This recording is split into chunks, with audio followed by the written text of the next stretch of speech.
আসসালামু আলাইকুম। চলে এলাম নতুন রেসিপি নিয়ে। চলুন দেখে নেওয়া যাক। ট্যাংরা মাছ দিয়ে ঝিঙে আলুর ঝোল।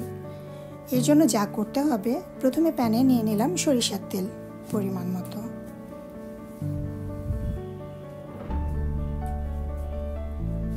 তেলটা একটু গরম হয়ে উঠলে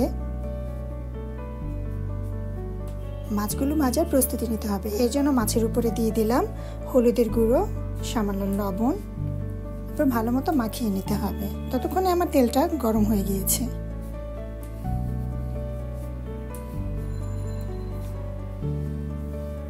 তেলটা একটু নাড়াচাড়া দিয়ে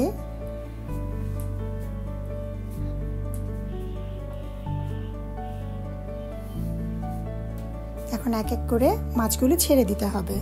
তেলটা ভালো মতো গরম হলেই মাছগুলো ছাড়তে হবে, না হলে মাছগুলো উল্টাতে গেলে ভেঙে যাওয়ার ভয় থেকে যায়। মাছগুলির এই পিঠ কিছুক্ষণ ভেজে নিতে হবে।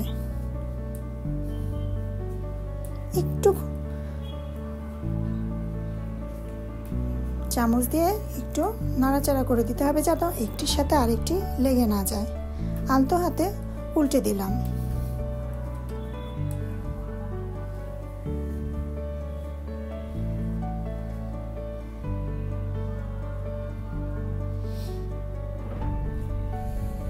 মাছগুলোকে খুব ভালো করে একটু ভেজে নিতে হবে।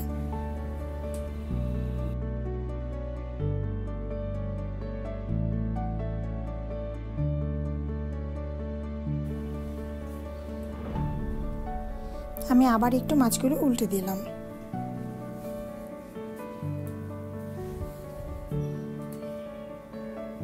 তেলটা ভালো মতো গরম হওয়ার কারণে আমার মাছগুলো কড়াইয়ের সাথে লেগে যায়নি।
এখন একটি একটি করে মাছ ভাজা হয়ে গেলে তুলে নিতে হবে। খুব সাবধানে তুলে নিতে হবে, যাতে মাছগুলো ভেঙে না যায়।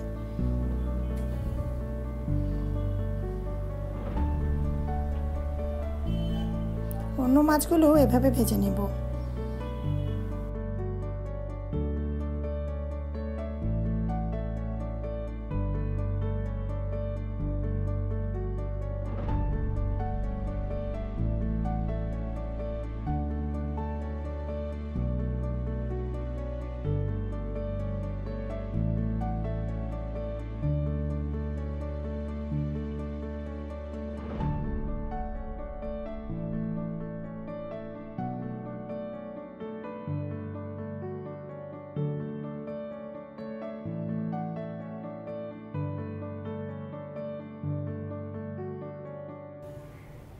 যদি দেখেন যে মাছগুলো একটু একটু ফুটে উঠছে, ঢাকনা দিয়ে ঢেকে দিতে হবে, যাতে তেল ছিটে শরীরে এসে না লাগে। এক্ষেত্রে মাছগুলো উল্টানোর সময় জালটা একটু কমিয়ে নিয়ে ঢাকনাটা তুলে মাছগুলো উল্টে দিতে হবে। তারপর আবার ঢাকনা দিয়ে কড়াইটা ঢেকে দিতে হবে।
মাছ ভাজা শেষ হয়ে গেলে মাছগুলো আরেকটি পাত্রে তুলে নিলাম সুন্দর করে। এখন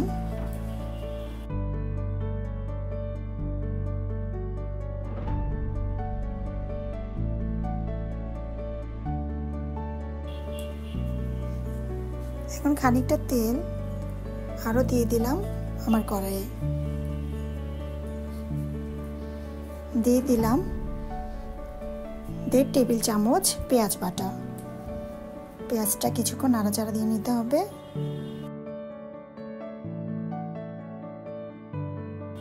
পেঁয়াজটা খানিকটা ভাজা ভাজা হয়ে আসলে দিয়ে দিব 1/2 চা চামচ আদা বাটা, 1/2 চা চামচ রসুন বাটা দিয়ে ভালোভাবে কষাতে হবে। মশলা যদি ভালোভাবে না কষানো হয় তাহলে তরকারির গন্ধটা ভালো আসে না। খানিকটা পানি দিয়ে দিলাম যাতে মশলাটা তলায় ধরে না যায়।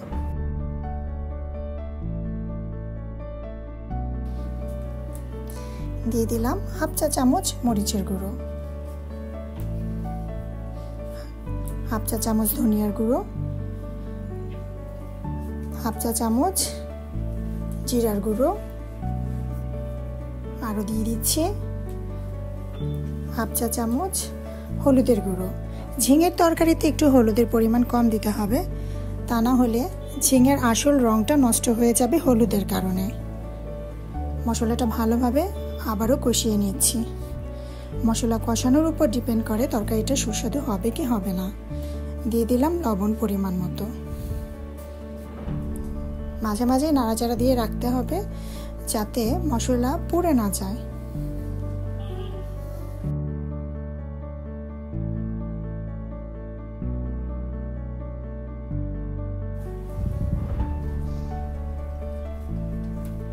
মশলাটা খুব ভালো করে কষিয়ে নিতে হবে।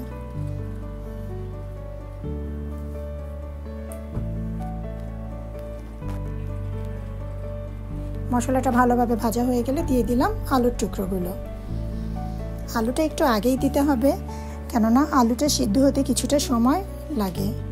এক্ষেত্রে আমি আলু আর ঝিঙেটা যদি একসাথে দিয়ে দিতাম তাহলে ঝিঙেগুলোর কালার নষ্ট হয়ে যেত। আলুটা ঢাকনি দিয়ে ঢেকে কিছুক্ষণ কষিয়ে নেব। এতে আমার আলুটা ভেতরে মশলাও ঢুকবে এবং আলুটা সিদ্ধ হয়ে আসবে অনেকটা।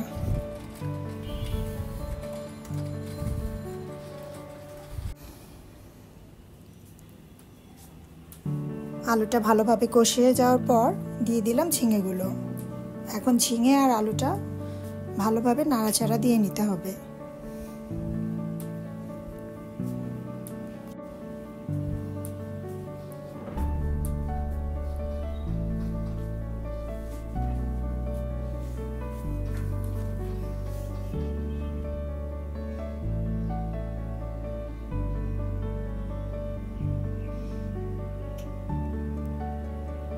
দিয়ে দিলাম খানিকটা গরম পানি যাতে ঝিঙে আর আলুটা ভালোভাবে কষানো যায়। ঢাকনা দিয়ে আবারও ঢেকে দিলাম কিছুক্ষণের জন্য।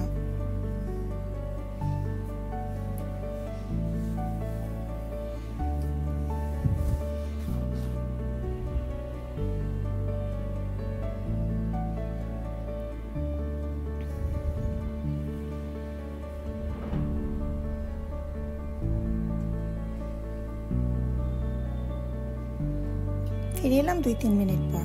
ঝিঙে আর আলুটা নাড়াচাড়া দিয়ে দিলাম আবার। আর খানিকটা সময়ের জন্য ঢেকে দিলাম।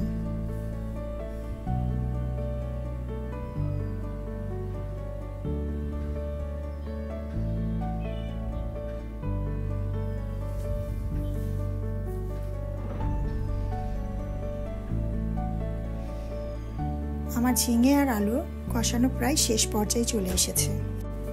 আমি আবারও ঝিঙে আর আলুগুলো নাড়াচাড়া দিয়ে দিলাম।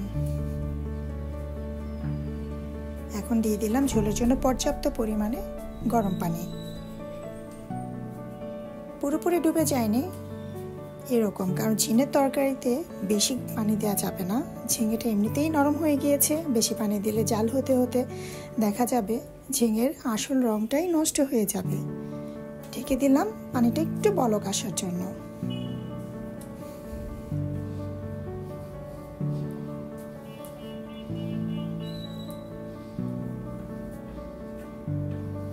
আমার পানিটা বলক এসে পড়েছে। এখন ঢাকনাটা তুলে একে একে ভেজে রাখা মাছগুলো সব তরকারির উপরে দিয়ে দিলাম। নেড়ে চেড়ে তরকারির সাথে মাছগুলোকে একটু মিশিয়ে দেব।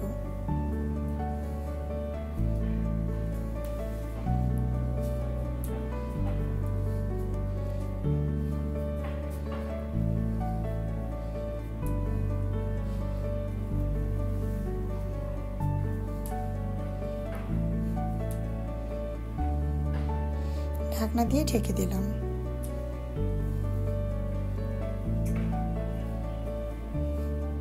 তরকারিটা প্রায় শেষ পর্যায়ে চলে এসেছে। খানিকটা লবণ চেখে নিলাম, ঝোলে লবণটা ঠিক আছে কিনা।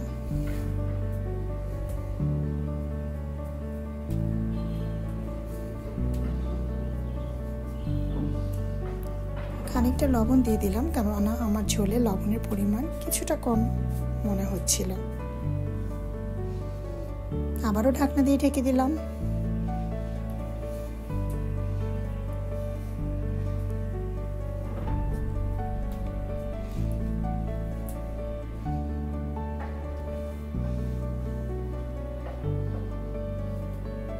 আমার তরকারির প্রায় শেষ পর্যায়ে চলে এসেছে। এখন ঢাকনাটা তুলে একটু নাড়াচাড়া দিয়ে নিব।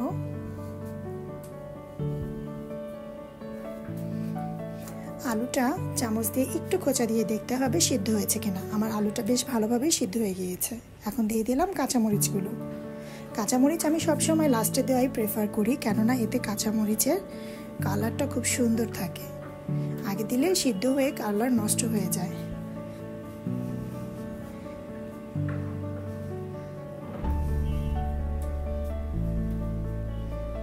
কিছুক্ষণ অপেক্ষা করব কাঁচামরিচটা সিদ্ধ হওয়ার জন্য।